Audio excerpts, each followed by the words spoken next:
Matthew puts 5 women in Jesus' genealogy.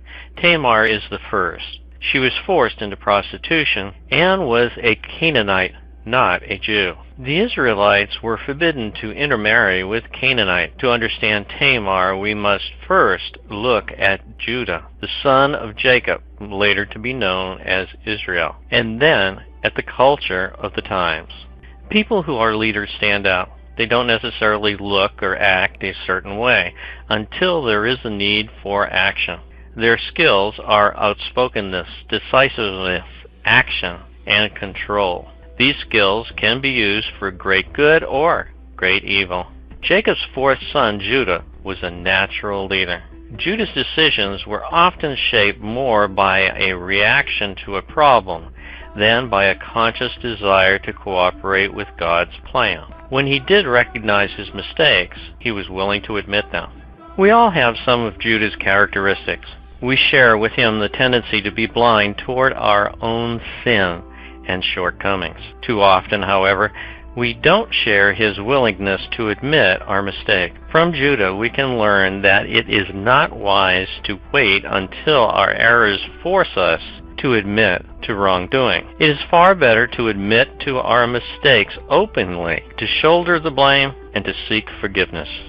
Judah was the brother of Joseph, who later became an Egyptian leader. When the other brothers wanted to leave Joseph in a dry well to die, it was Judah who saved his life by getting the brothers to agree to sell Joseph into slavery. Judah's offer to substitute his life for Benjamin is a foretaste of what Jesus did for us. Judah's final confrontation with Joseph are examples of Judah's willingness to bear the blame. The Jewish culture was a male-dominated society. Jesus' genealogy continually named the fathers of sons. Women's lives were controlled by men from the time of their birth. Israel was an honor-shame society. Marriage was arranged. Dowries were negotiated. Women became a commodity to be sold in order to increase the status or honor of the family. Judah marries Shua in Genesis chapter 38, verses 1 to 5. In time, their first son married Tamar. Tamar's value, honor, and security comes to her through the marriage. Died. Tradition states that a widow is then given to the second son, Onan. This maintains her status in the clan. Their children would be known as not Onans, but Onan also dies.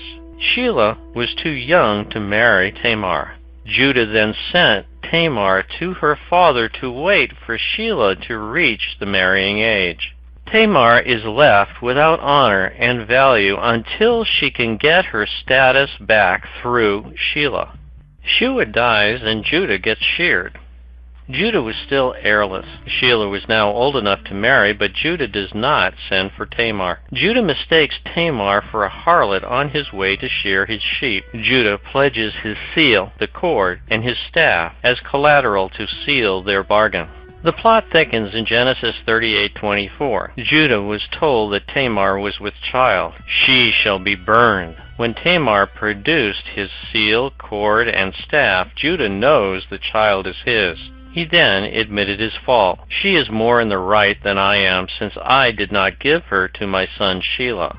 Prostitutes were common in Canaanite pagan cultures. Tamar was a Canaanite. Tamar seduced Judah because she wanted the honor of having children and regaining her place in the clan, and the honor of being the matriarch of Judah's oldest line. Judah was driven by lust. The contradiction. Judah was open about using a prostitute. Judah then condemns Tamar. Why? The woman's function was to bear children. She was expected to be a virgin. She was expected to have relations only with her husband. Judah wanted to execute Tamar because the child she would have would not be of his line, or so he thought. Judah's concern was keeping his inheritance in the family. Ironically, it was Tamar, not Judah, who acted to provide him with a legal heir. In Genesis 38:28, we read, While she was giving birth, one infant put out his hand, and the midwife, taking a crimson thread, tied it on his hand to note that this one came out first. Why did she do that? Zerah withdrew his arm, and Perez was born. Perez means breach. Zerah means red light of dawn. The oldest might not be God's chosen one or the best. In the Middle East, the firstborn male has the birthright to carry on as the leader of the clan when his father dies. The oldest male had a larger inheritance, a special paternal blessing, family leadership, and an honored place at mealtimes.